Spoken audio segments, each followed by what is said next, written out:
This is the Everyday AI Show, the everyday podcast where we simplify AI and bring its power to your fingertips. Listen daily for practical advice to boost your career, business, and everyday life. It's that tricky topic that it seems like no one can get a hold of. Governance, right? There's always these hurdles and these roadblocks that you have to go over or go through until you can properly implement and properly adopt to getting generative AI in your organization. And one of those is governance. So we're going to be tackling that today and more on Everyday AI. Thank you for joining us. My name's Jordan Wilson, and I am the host of Everyday AI. If you're new here, thanks for joining us. This is for you. This daily live stream, daily podcast, daily newsletter. It's all for you.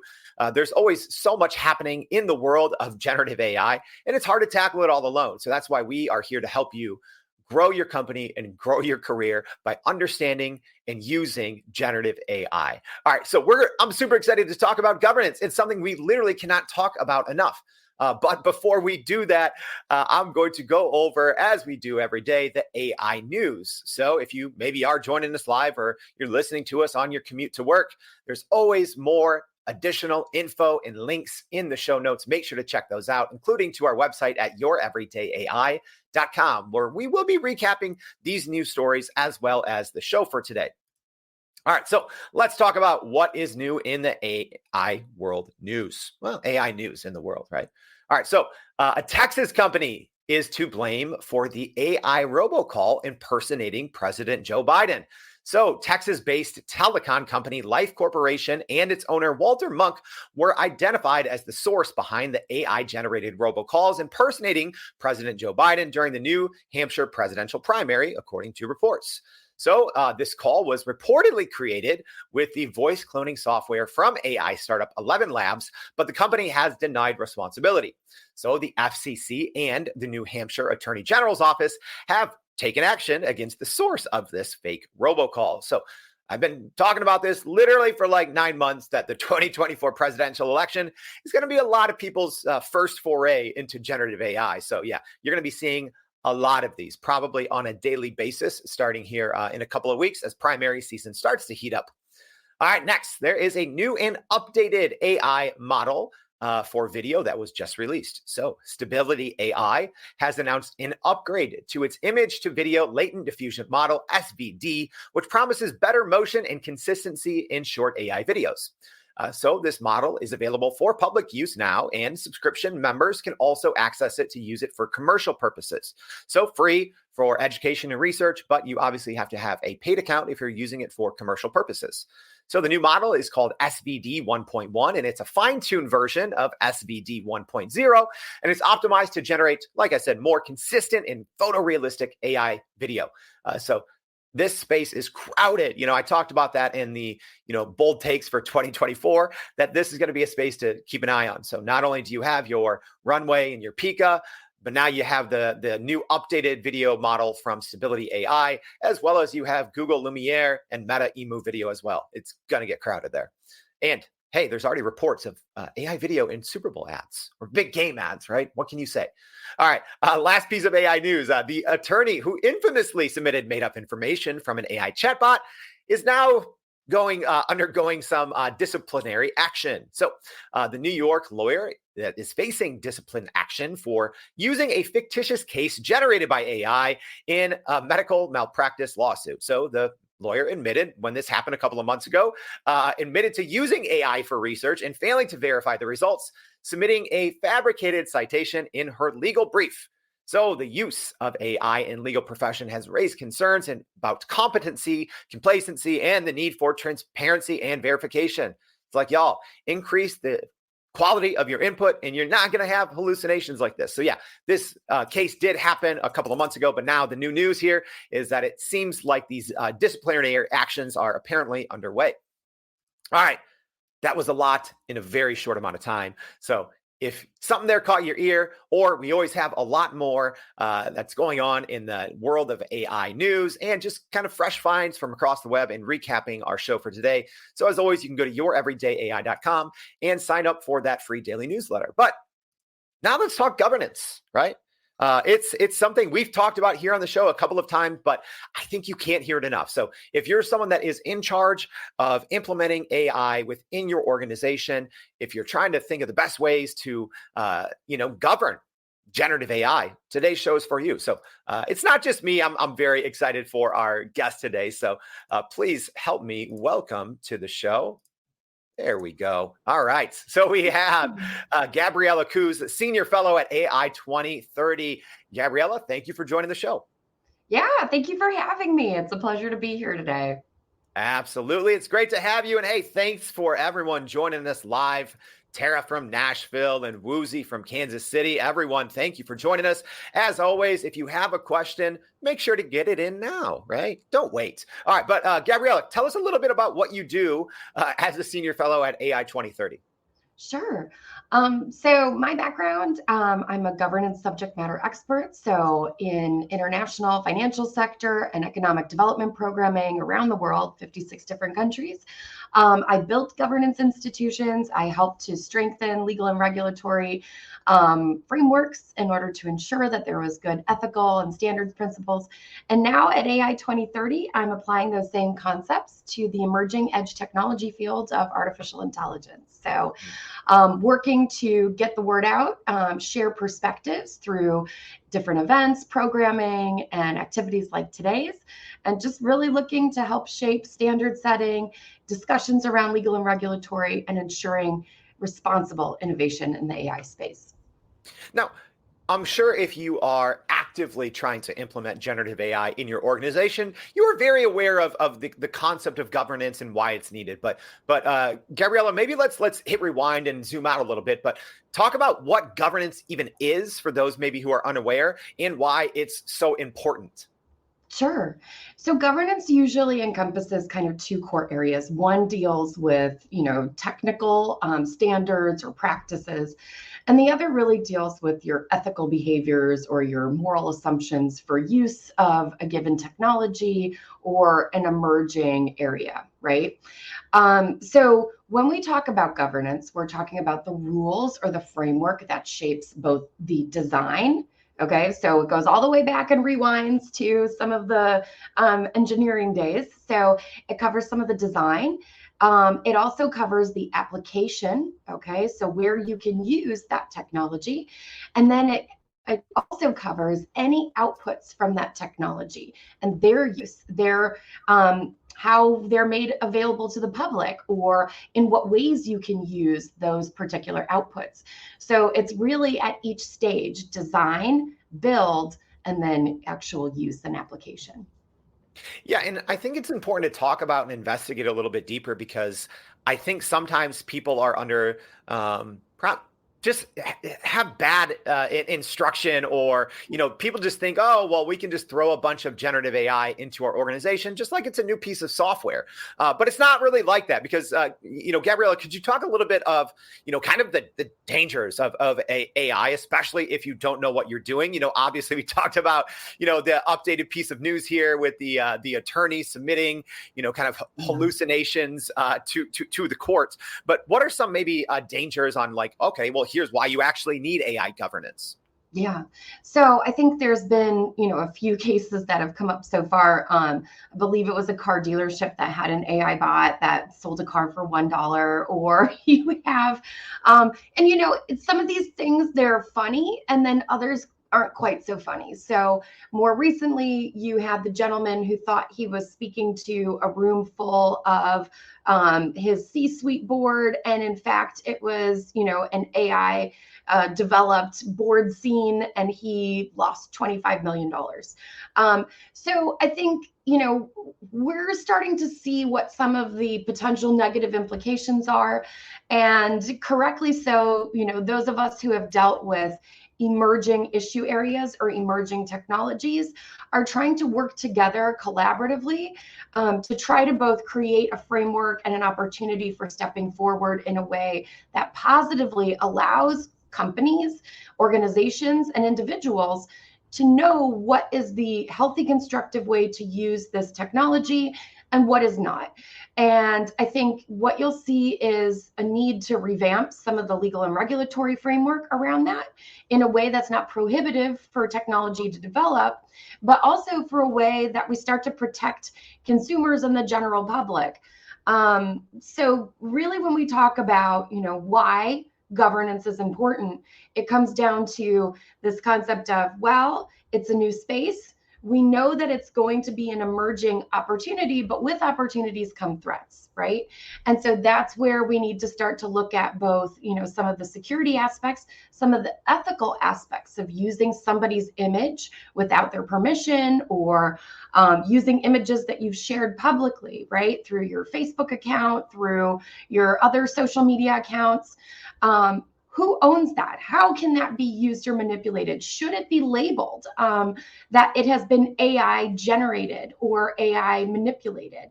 And what implications does that have for society at large? So that's just a bit of a deep dive using some very recent, somewhat funny, others not so funny examples. Yeah. Yeah. And, we talked about this on the show yesterday, the example that you brought up, the individual who accidentally, transferred $25 million to a company because they were speaking with a very convincing and AI deepfake board, right? Which is something even a year ago, or a year and a half ago, I don't think people envisioned that something like this could be a problem for their company, right? So maybe let's before we even dive it a little bit deeper on, governance and ethical frameworks, maybe let's just talk about, and I'd love to hear your perspective on just the speed of all of this technology and how that actually complicates governance, because you can make the best rules and regulations, but then there's maybe a brand new technology that didn't exist 2 months ago when you were putting your framework together. So how can companies really tackle that breakneck speed of new generative AI technologies with being safe yet using Gen AI to stay ahead? Yeah. So I'll talk through some of this at a macro level, and then we'll go into sort of the company level. At the macro level, what you have to understand is that this is the speed with which this is moving. So I came from the blockchain and digital asset space, and that was moving fast. This is just taking off. It's one day there's, nothing there, and the next day you have a deepfake board that's now extorting or stealing $25 million from you, right? The pace is so fast that it is extremely difficult to build out a framework in rapid pace, right? So just to give you an example, to create either ethical standards or global technical standards, you're talking about a period that usually would take anywhere at the very fastest pace, 5 years, and at the longer end and probably median 7, and then longer term 10 years to get one standard through a due process, a standard setting board, committees, advisory groups, ensuring all stakeholders have had the opportunity to give feedback and input, and that it's not going to have any unintended consequences when it comes to the market, the technology, or the geography that it's being applied. All right. 7 years, let's give it on average. Now, if it takes 7 years to create a new standard, that creates a lot of bottleneck, and it's also not being relevant or timely for the purposes of users or companies that are trying to have a competitive advantage, okay, while protect their own interests as well as the interests of their customers and clients. So what you're going to see is most likely this gap that exists. And that's where you're going to have industry sort of coming around and coming together and starting to understand that they themselves need to start to come forward with, at the very minimum, a framework and more likely some level of principles-based approach to standard setting that will allow for companies, especially listed companies that have additional burdens and responsibilities, that they can use this technology responsibly. And so, I think that's one piece of it. When it comes to your everyday company, I strongly encourage people to look at and for guidance from Fintech for Good and from AI 2030. We've recently produced a response to NIST, which is our US national standard setting body. that goes through and provides sort of a high level etch around the ethical and appropriate application of AI technology in practice. So, again, you can Google it, Fintech 4 with the number, good, AI 2030. It should give you some level of direction if you yourself are tasked, if you're, sort of your company's tech ombudsman, or you're sort of in charge of some of the edge technology, ethical or standard governance procedures. I would strongly take a look at some of that, and also follow NIST. So that's a piece that I think you want to look at as well, and follow what some of our national standard setting boards are doing, the direction they're taking, and that should give you some insight as to like how you yourself maybe need to strengthen, order, and promote the use of that in a responsible way. So much good information there. Yeah, don't worry. This is one of those when I tell people, like, check the show notes. Yeah, Gabriella just dropped a lot of great information. And yeah, we've had other guests on the show from AI 2030, Fintech for Good. So we'll put their episodes in there as well. So yeah, geez, so many nuggets there. My gosh. All right. So Gabriella, let's maybe hit rewind now and talk just about governance, because like what you said right there, I think, well, first we just have to tackle that. Like, you can't, businesses, like whether you're small, medium, or enterprise, you can't operate the same way you've always operated with these 5 to 7 years going through committees, etc. Even with pilot programs, I tell big companies, if your first foray into generative AI is a 1-year pilot program, you're going to fail. You got to have something short and measurable. Anyways, let's talk about just the actual process of governance. Like, what is it? How does it work? Because like what you said, Gabriella, like doing the 5 to 7 year route, you can't really do that. So what's the responsible way to govern generative AI in your organization?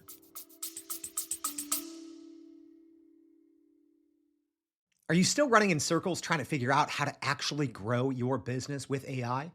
Maybe your company has been tinkering with large language models for a year or more, but can't really get traction to find ROI on Gen AI. Hey, this is Jordan Wilson, host of this very podcast. Companies like Adobe, Microsoft, and NVIDIA have partnered with us because they trust our expertise in educating the masses around generative AI to get ahead. And some of the most innovative companies in the country hire us to help with their AI strategy and to train hundreds of their employees on how to use Gen AI. So whether you're looking for ChatGPT training for thousands or just need help building your front-end AI strategy, you can partner with us too, just like some of the biggest companies in the world do. Go to youreverydayai.com/partner to get in contact with our team, or you can just click on the partner section of our website. We'll help you stop running in those AI circles and help get your team ahead and build a straight path to ROI on Gen AI. Yeah. So I'll draw some parallels to some of what we're seeing with regards to the adoption and implementation of ESG, because I feel like a lot of emerging areas have a lot in common when it comes to having individuals or departments with responsibility for really trying to create order out of what may appear to be somewhat chaotic, surroundings. And I think that in this instance, you can draw a lot of parallels to that. You're going to have a lot of emerging, likely private sector entities that stand forward and try to create some level of organized framework, okay, or principles. And I think that if you are an individual who's tasked with helping to ensure the appropriate approach for your company or your division when it comes to AI, the first and best place to look at, I think, will be towards some of like the government, right? And see what's coming out of there. If that's too slow, then start to look at some of the private sector organizations that are trying to advance responsible AI usage, right? The other things you can do is look at some of the larger companies, so the Amazons, the Googles, the Microsofts, the approaches that they're taking, because that can give you some level of insight into how you can build and at least learn in a similar manner how to structure an approach that helps to hopefully protect and support your customers and clients and your staff and organization. I think the last piece I'll say is that you need to be doing things like listening to AI every day, and you need to be, subscribing to different news feeds and other, organizational feeds that provide you with insight on how other pilots are being run and structured. I agree with the fact that a year is way too long to kind of test some of this. I think you're looking at more like a 2 to 3 month period, which I think is much more reasonable and also minimizes any of the potential negative impacts that you would have. You need to design that pilot in a way that you have previously identified what your metrics for measuring success are. You need to bound it so that it doesn't have leakage into some of the broader activities of your organization in the event that there are negative impacts. And I think you also need to be honest about what the true value is. Return on investing time, effort, energy, and capital. Okay, so what your return on investment is. And then ultimately, understanding and doing a very strong identification of risks and actions that you're going to take to mitigate those risks if you're going to push that towards like a next level pilot.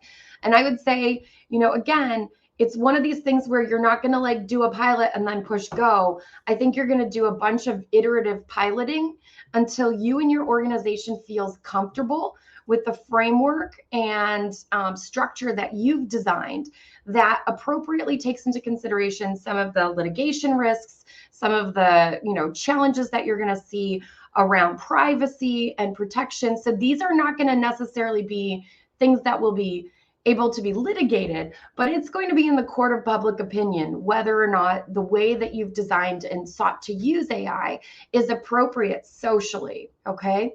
And that's why I say I think there's a lot of parallels to some of what we've seen roll out with ESG, because you're in sort of this gray space of what is and isn't appropriate. And that is ever changing. And so that's why staying abreast of, daily news on AI, understanding what public attitude is towards AI and its applications is going to be crucially important to designing something that in the end is not only acceptable from a social perspective, is legal, when it comes to the shifting legal and regulatory framework, but I think is suitable in terms of the appetite for risk and appropriate application of that for your own company, its leadership, its shareholders, clients, customers, and staff. Yeah. And I think, Gabriella, that it also depends on where, right? Like a lot of our audience is here from the US, but we have, I think I looked this week, we have people listening from 160 different countries. Oh. So it depends on where you are, right? But like, just let's say for the US, because that's where the majority of our audience is from. So let's, you kind of mentioned government. So Raul here has a great question. Raul, thanks for the question. So saying, do you believe that governance will first be implemented in corporations, or do you believe the federal government will have to intervene to make this happen within corporations? What's your take on that, Gabriella?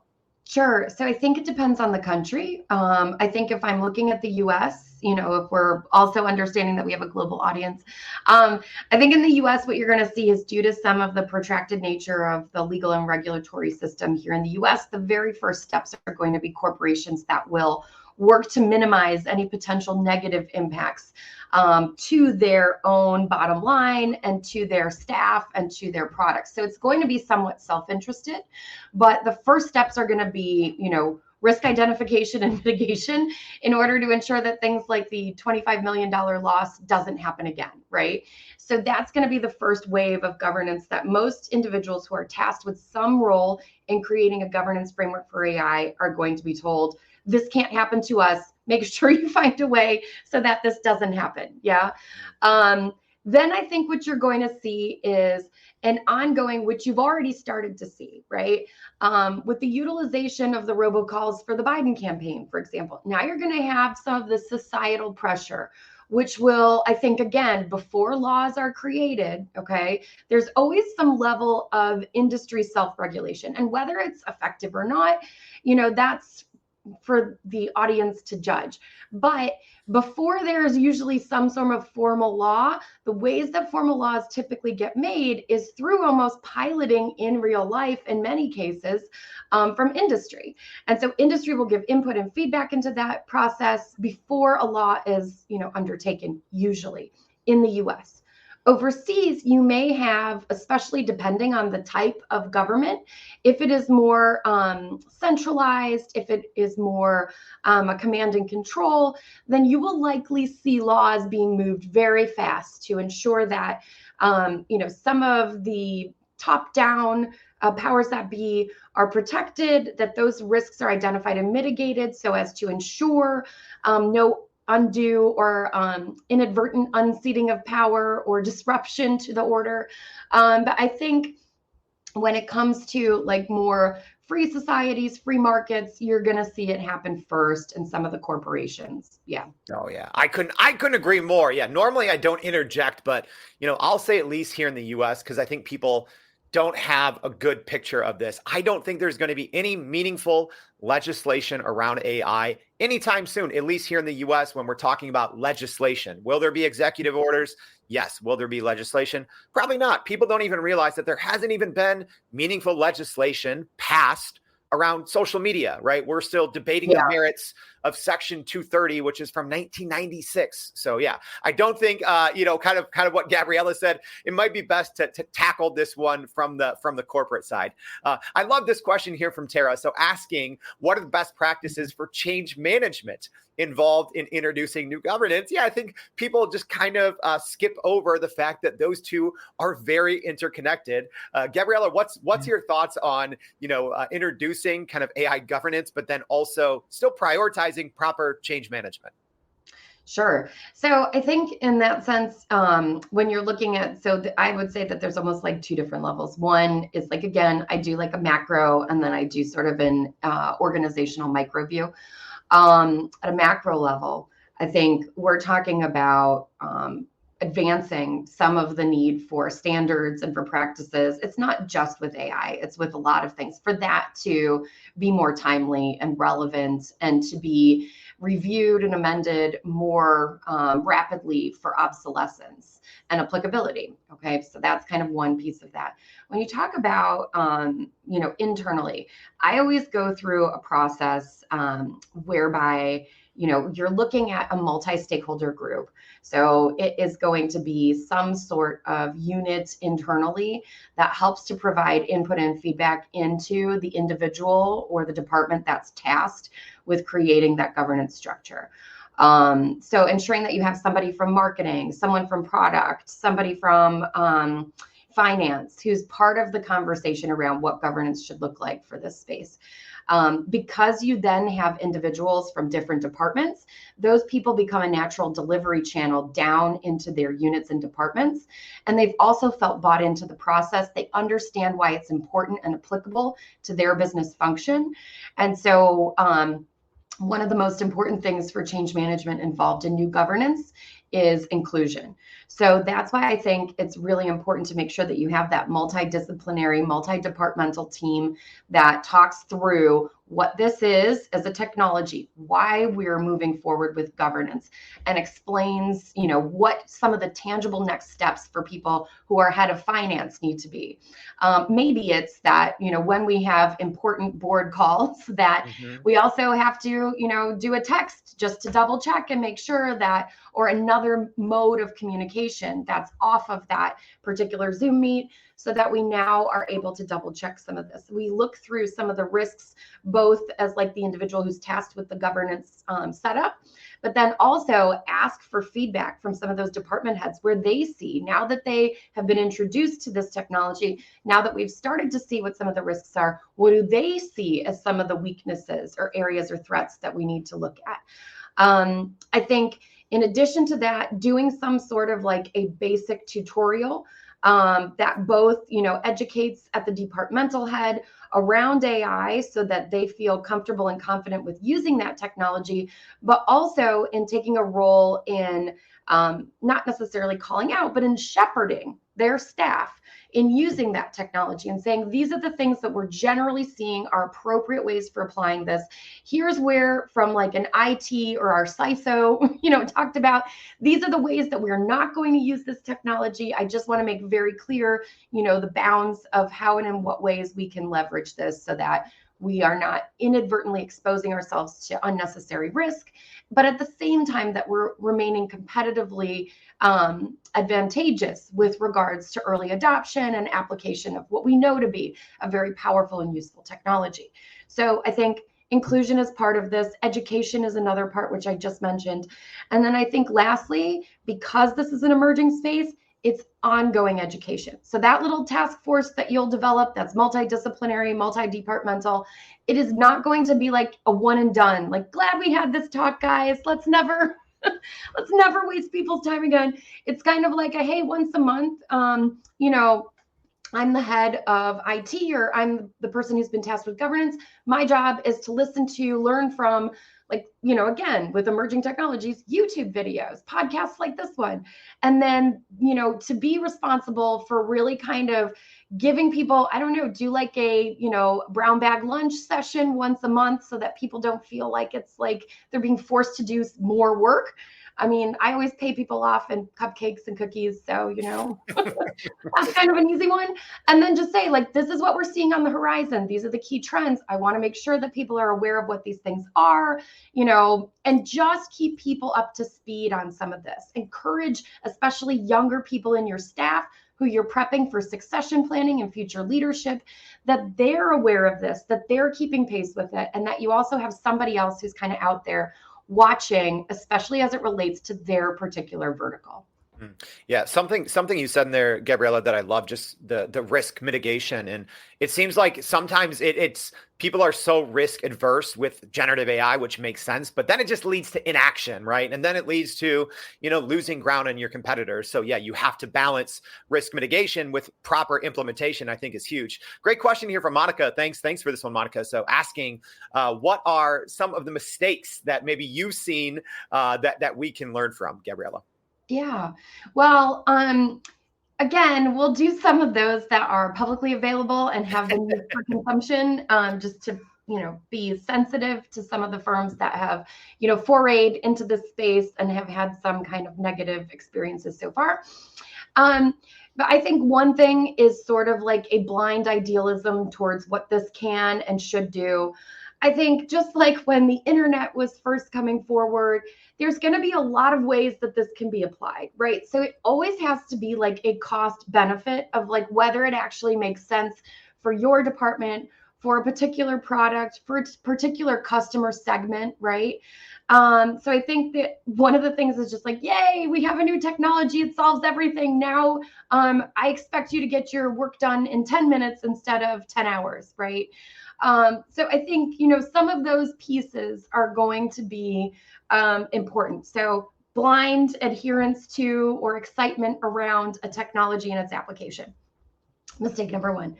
I think mistake number two is like the exact opposite of that, which is a complete and utter clamp down, which is that we don't know what this is. No one should use it at all. It should be. So it's almost like, I think the main mistake here is kind of around balancing it, being a learning organization that sees the value, knows how to dip their toes in, and is doing it to the best degree possible with regards to responsibility. I think you want people to test and play with this technology, and it shouldn't just be at some of the higher levels. You want it to be encouraged with younger staff. Why? Well, most likely the younger staff is going to be more open to using it. They're going to be the ones for whom this will dictate sort of their trajectory professionally and success. They're also going to see it as an early indicator of the degree to which your firm and organization is open to transformation, opportunity, and kind of the next wave of where your product, market, customer, client is going. So I think that, if I'm looking at some of this, it's, one, blind adherence, big mistake. Two, ultimate clamp down, second mistake. Three, though, is keeping it almost in like an ivory tower, right? And saying only this high level group should be able to apply it, because probably the better applications of it and the people who are going to be more savvy around it are going to maybe be some of your like newer hires or your like lower level management. And so I think that making sure that those people feel both empowered as well as supported. And then lastly, I think, if I had to name a fourth issue that I think comes up, it's that like all mistakes are, irreversible and no one should be forgiven. It's a new space. There's going to be lots of mistakes that are made. And if the reaction from senior leadership is a complete, like, you're fired, you tried to do this, it failed, or like you were saying, around piloting, there's going to be lots of pilots that will fail. Acknowledge it's a failure. Don't just stop, iterating or playing with what could be potential applications of AI, but really start to think about what is it that would have been better, and really do a true debrief from that, right? Because a lot of times we're like, oh, AI didn't work, so the entire technology can be thrown out. And you're like, well, hold on, like maybe it didn't work in finance, but it definitely could work in, engaging around business development and creating prompts and scripts and, more personalized, tailored emails, saving time, efficiency, effectiveness. What are some low risk areas that we can apply this first that don't unnecessarily, disclose proprietary or sensitive information, but can enhance people's daily job experience so that they're able to be freed up to do some of those higher value added tasks, right? Yeah. And I think that's where you're going to find those kind of lower management, maybe even higher level early hire people who I think, they're going to have some really cool ways to work with this. And I think it's really important to empower them and to support them in sort of a lot of that inventing. Yeah. Mm. So many. I mean, this episode, Gabriella, has been like a goodie bag of governance. We've talked about how to set up ethical frameworks, best practices on working with stakeholders, balancing risk mitigation and timely implementation, and inclusion. You're right, involving all levels of an organization. But as we wrap up here, maybe what's your one best piece of advice for someone? Maybe they are in charge of governance, or they're in charge of implementation. What is that one very specific practical piece of advice that you can give for people that they can start implementing in AI responsibly with governance in mind? Yeah. So I think I'll give you two, and I'll make them really fast because I know we're getting close to wrap up. But I think the first one is to make sure that you're learning. And, it's not going to be your traditional learning. By the time formal educational resources are available, they're going to be so watered down and general. You really do need to start to do your homework by listening to podcasts, by going onto onto YouTube, watching videos. You need to self-educate on this so that you're ahead of the curve. That's number one. And number two is get a task force set up immediately. Start pulling people to the center, start talking about what this is, and don't be afraid to admit when things fail. You learn so much more from when a pilot fails. And I actually don't believe in the concept of failure, to be quite honest with you. I think everything is just a part of the ultimate success story. So, there's setbacks, but I don't know that you could ever consider a failure if you learn something from it. So that's why I think it's really important to see that as a progression towards a successful application of this. Wow. This has been a lesson and a half. Thank you, Gabriella Kusz from the Senior Fellow AI 2030. Thank you so much for joining the Everyday AI Show to talk governance. We appreciate your time. Thank you. This has been fun. Hey, and as a reminder, everyone, this was a lot. Make sure to check out today's newsletter. So go to youreverydayai.com. We're going to be recapping that. Tomorrow, join us for our show, Translation in the World of AI. Will we even have a job tomorrow? Tune in and find out. But thank you so much for joining us. Hey, you know what? I'm going to go ahead and shout out another episode. So if this was up your alley, if this was super helpful, what you heard Gabriella talking about, go check out episode 197, which was our 5 simple steps to using Gen AI at your business today. These 2 episodes work well together. So thank you for joining us, and we hope to see you back tomorrow and every day for more Everyday AI. Thanks, y'all. And that's a wrap for today's edition of Everyday AI. Thanks for joining us. If you enjoyed this episode, please subscribe and leave us a rating. It helps keep us going. For a little more AI magic, visit youreverydayai.com and sign up to our daily newsletter so you don't get left behind. Go break some barriers, and we'll see you next time.